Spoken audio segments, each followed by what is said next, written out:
उत्पत्ति अध्याय 2। 7वां दिन विश्राम।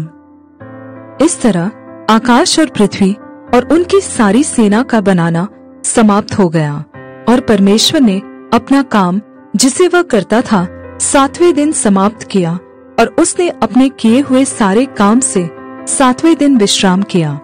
और परमेश्वर ने 7वें दिन को आशीष दी और पवित्र ठहराया, क्योंकि उसमें उसने सृष्टि की रचना के अपने सारे काम से विश्राम लिया। आकाश और पृथ्वी की उत्पत्ति का वृत्तांत यह है कि जब वे उत्पन्न हुए, अर्थात जिस दिन यहोवा परमेश्वर ने पृथ्वी और आकाश को बनाया, तब मैदान का कोई पौधा भूमि पर न था, और न मैदान का कोई छोटा पेड़ उगा था, क्योंकि यहोवा परमेश्वर ने पृथ्वी पर जल नहीं बरसाया था, और भूमि पर खेती करने के लिए मनुष्य भी नहीं था।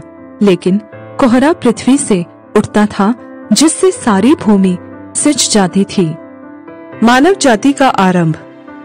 तब यहोवा परमेश्वर ने आदम को भूमि की मिट्टी से रचा और उसके नथनों में जीवन का श्वास फूंक दिया, और आदम जीवित प्राणी बन गया। और यहोवा परमेश्वर ने पूर्व की ओर अदन में एक वाटिका लगाई, और वहां आदम को, जिसे उसने रचा था, रख दिया। और यहोवा परमेश्वर ने भूमि से सब भांति के वृक्ष जो देखने में मनोहर और जिनके फल खाने में अच्छे हैं उगाए, और वाटिका के बीच में जीवन के वृक्ष को और भले या बुरे के ज्ञान के वृक्ष को भी लगाया। उस वाटिका को सींचने के लिए एक महानदी अदन से निकली, और वहां से आगे बहकर 4 नदियों में बट गई। पहली नदी का नाम पीशोन है। ये वही है जो हवीला नाम के सारे देश को, जहाँ सोना मिलता है, घेरे हुए हैं। उस देश का सोना उत्तम होता है, वहाँ मोती और सुलेमानी पत्थर भी मिलते हैं। और दूसरी नदी का नाम गीहोन है। यह वही है जो कूश के सारे देश को घेरे हुए हैं। और तीसरी नदी का नाम हिदकेल है। यह वही है जो अशूर के पूर्व की ओर बहती है। और चौथी नदी का नाम फरात है।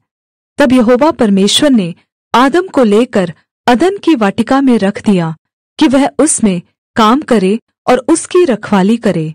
और यहोवा परमेश्वर ने आदम को यह आज्ञा दी, तू वाटिका के किसी भी वृक्षों का फल खा सकता है, पर भले या बुरे के ज्ञान का जो वृक्ष है, उसका फल तू कभी न खाना, क्योंकि जिस दिन तू उसका फल खाएगा, उसी दिन अवश्य मर जाएगा।